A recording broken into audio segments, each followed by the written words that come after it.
Bien, bonjour à tous. Merci de votre accueil. Alors effectivement, on va parler de connexion et on sait que les connexions intergénérationnelles, c'est notre pain quotidien. Ça fait 30 ans que je suis pédopsychiatre, j'ai vu les choses changer. Et donc le monde de demain va être un monde hyper connecté. Hyper connecté, mais il l'est déjà d'ailleurs. Et les jeunes adultes et les adolescents de la génération actuellement sont très connectés, mais vous avez remarqué, vous l'êtes, ils sont connectés entre eux. Et si on pose la question à des jeunes qui seraient nés depuis 2000 sur cette question-là, quel est le lien entre ces deux objets? Il y a fort à parier que les plus jeunes d'entre nous, d'entre vous, puissent se poser la question et ne pas répondre. Parce que tant que vous n'avez pas rembobiné votre cassette avec le crayon, il est absolument impossible de comprendre quel est le lien. Eh bien, finalement, si ce code-là, qui est tout simple, il n'est pas compris, on peut imaginer que beaucoup d'autres codes sont totalement incompréhensibles pour la plupart des jeunes et des moins jeunes.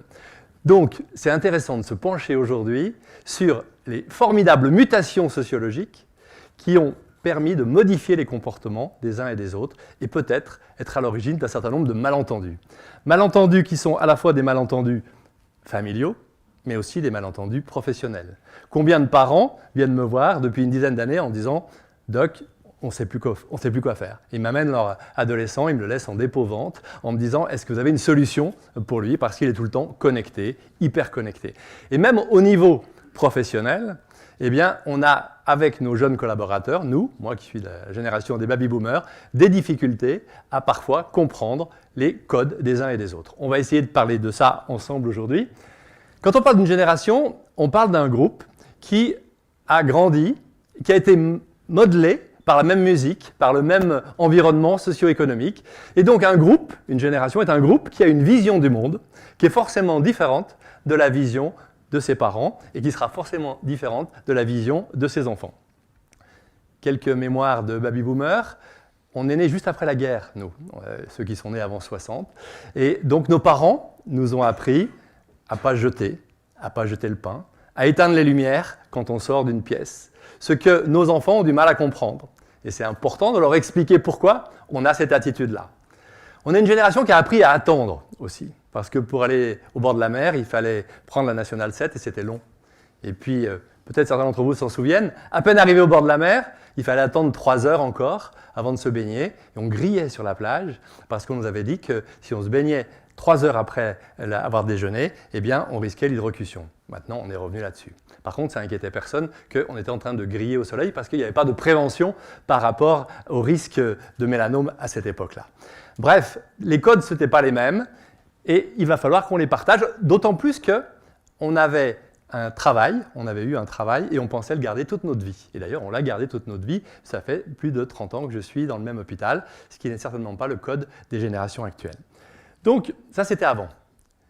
En 2019, les codes ne sont plus les mêmes. Et bien entendu, quand on parle de malentendus entre les générations, on a l'impression que c'est l'histoire qui se répète et que ça a toujours existé. Et que ça existe depuis l'origine de l'humanité, puisque si on convoque Aristote, si on convoque Socrate, eh bien, ils ont tous dit à un moment donné, c'est bizarre, la jeunesse mal élevée semble se moquer de l'autorité. Donc, pourquoi faire un TEDx finalement sur un sujet qui est aussi habituel? Et d'ailleurs, on pourrait même rajouter que l'entrée dans la vie adulte, et on l'a tous vécu, c'est à un moment donné l'obligation de se déconnecter du système familial. D'ailleurs, étymologiquement, éduquer, ex ducere, conduire au dehors.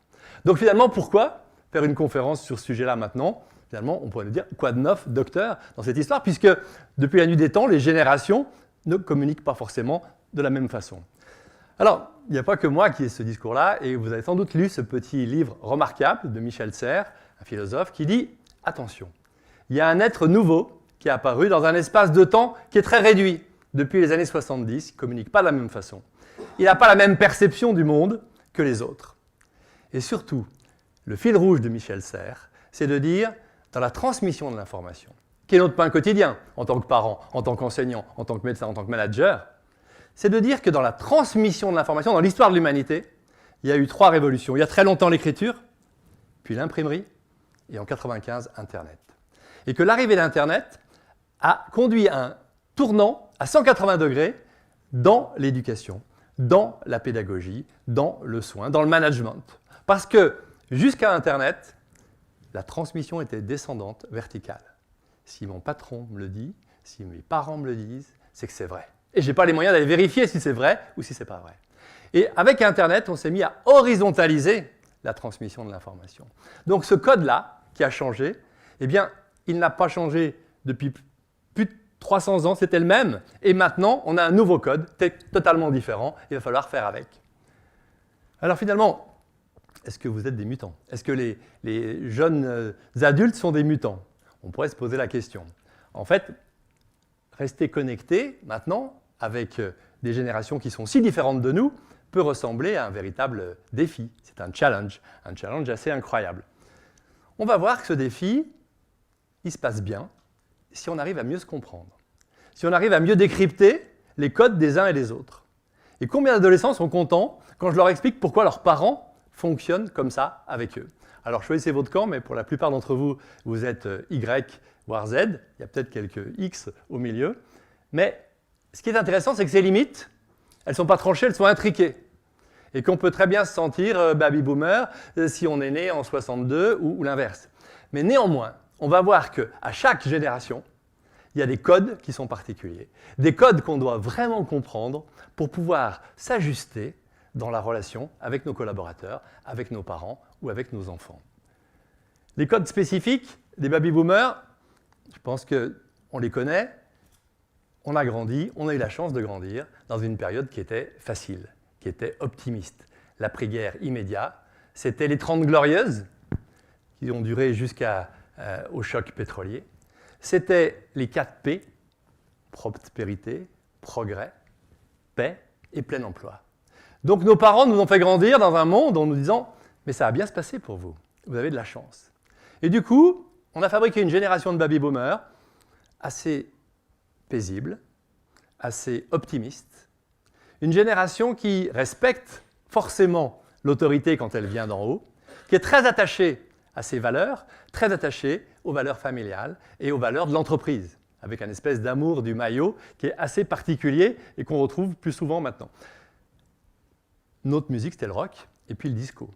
Et puis on a vendu à votre génération, et j'étais dans les boîtes de nuit à ce moment-là, pour vous dire, vous êtes born to be alive.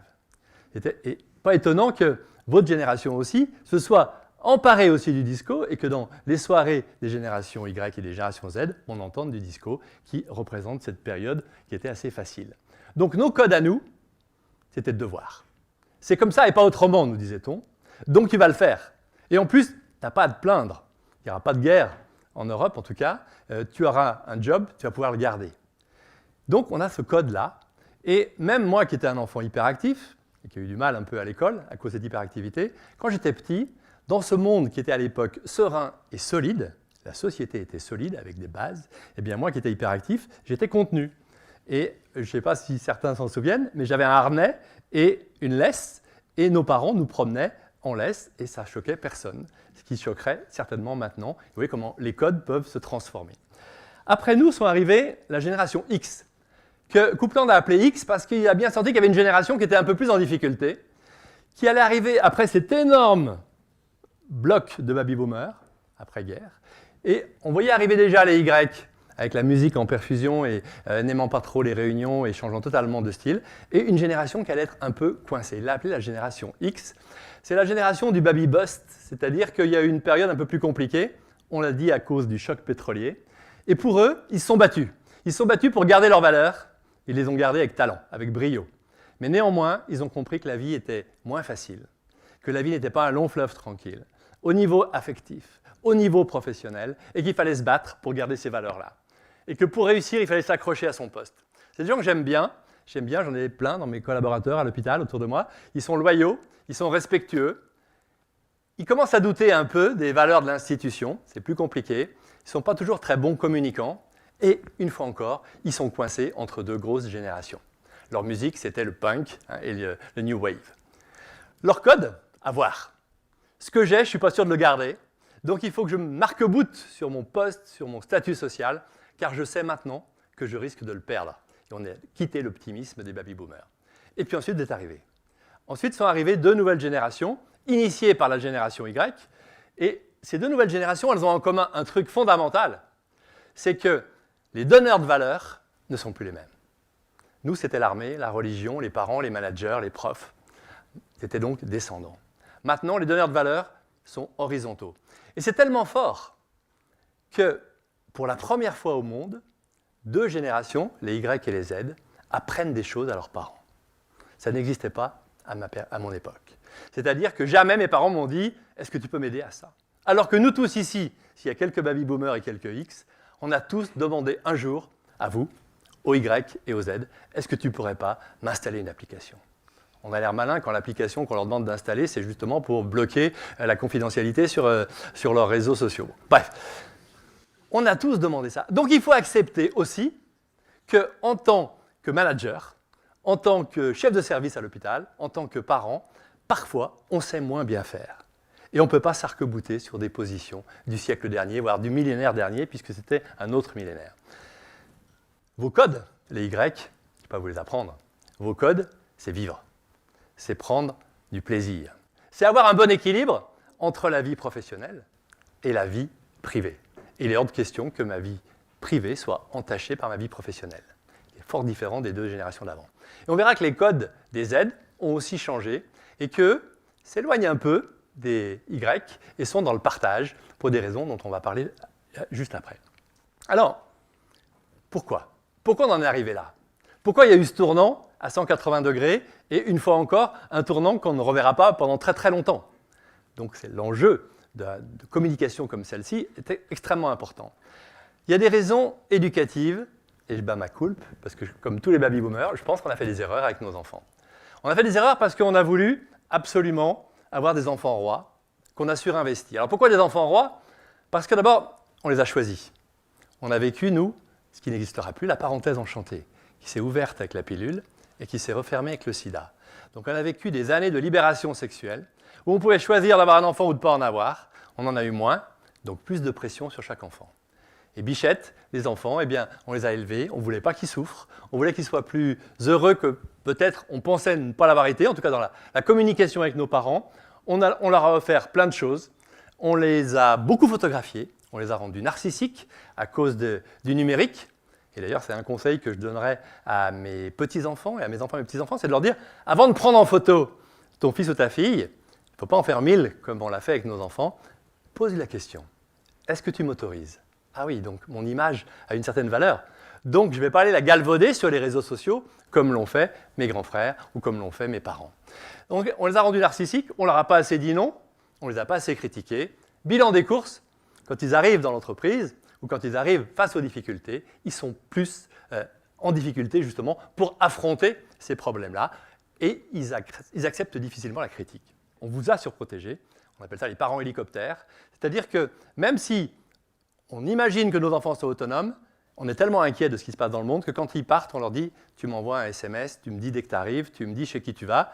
Et l'autre, il nous réécrit « t'inquiète, je gère ». En fait, il ne gère rien du tout, hein, on est d'accord. Mais au moins, il sait qu'il a l'hélico qui est là. Et l'hélico, il est un peu pénible, mais il est pratique aussi. Combien de mamans me disent « mais à 20 ans, quand je l'entends me téléphoner pour me demander où j'ai rangé son sweat à capuche, où est son certificat de scolarité », c'est-à-dire que la génération Y a appris à appeler l'hélicoptère à tout moment qui vient se poser dans la cour de l'école quand il y a un problème pour aller voir les profs. Bref, ces parents hélicoptères n'ont pas permis aux enfants d'atteindre aussi rapidement l'indépendance, l'autonomie. Et surtout, le dernier point est fondamental. Et depuis que j'ai compris ça, et que je le mets en pratique à l'hôpital, par exemple, eh bien, ils attendent un retour, vous attendez un retour positif. Parce que vos parents vous ont tellement dit que c'était super, que si on ne vous dit pas que c'est bien, vous pensez que c'est mal. Alors que moi, quand j'étais à l'hôpital et que je faisais un geste compliqué, une ponction lombaire, et que mon patron ne me disait pas « c'est mal », ça voulait dire que c'était bien. Donc il faut inverser aussi notre fonctionnement à partir du moment où on a compris comment les uns et les autres fonctionnaient. Et puis la société, on est passé d'un passé simple, on l'a vu, à un futur incertain. Donc le présent est compliqué. Pas étonnant que les générations Y et Z aient envie de profiter de la vie. Ce soit autoproclamé YOLO, You Only Live Once. C'est ça la vie. Je commence par le dessert. Et mon épanouissement personnel n'est pas négociable. Et là, on peut commencer à discuter avec mon patron, avec mon chef de service, avec mes parents. Et puis arrivent les Z. Les Z, eh bien, c'est les Y qui leur ont ouvert la porte. Mais les Z sont un peu différents, ils ont leurs icônes, ils ont leurs codes, le partage, la solidarité, la justice, qui est assez intéressant, ce qui est assez nouveau. Et ils descendent directement des X et des Y. Et là, il y a un premier changement. Parce que les Z, beaucoup de Z qui descendent des Y, ne vont pas avoir à apprendre des choses à leurs parents. Les parents vont récupérer leur légitimité qu'ils avaient perdue à un moment donné. Et donc, il y a quelque chose qui va bouger dans le bon sens. Ils aspirent à la sécurité, à la stabilité, parce qu'ils ont trop connu d'attentats, de guerres, de choses violentes. Et puis, même s'il n'y en a pas forcément plus qu'avant, ils sont super informés. Il se passe quelque chose à l'autre bout du monde et ils l'ont immédiatement sur leur smartphone. Ils cherchent cette stabilité. Ils sont connectés, souvent à plusieurs réseaux à la fois. Ils utilisent beaucoup la dérision et l'humour, parce que les réseaux sociaux leur ont appris à encaisser la dérision, à encaisser l'autodérision, à encaisser la critique. Ils seront beaucoup plus à l'aise avec les critiques que l'était la génération Y. Ils sont libres. Rien ne leur appartient. Tout s'emprunte. Le vélo, la voiture, le coworking, covoiturage. Ils voyagent, comme déjà les Y le faisaient. Ils vont bouger, c'est la génération EasyJet. Et puis ils sont très matures, très informés, lucides sur ce qui se passe dans le monde. Optimistes, bien plus que les Y, parce qu'ils savent qu'ils vont trouver du boulot dans les pays émergents. Donc, leur vie est plus sereine, leur vie est plus tranquille, mais ils sont quand même émotifs. Et les Américains les appellent les émo-boomers.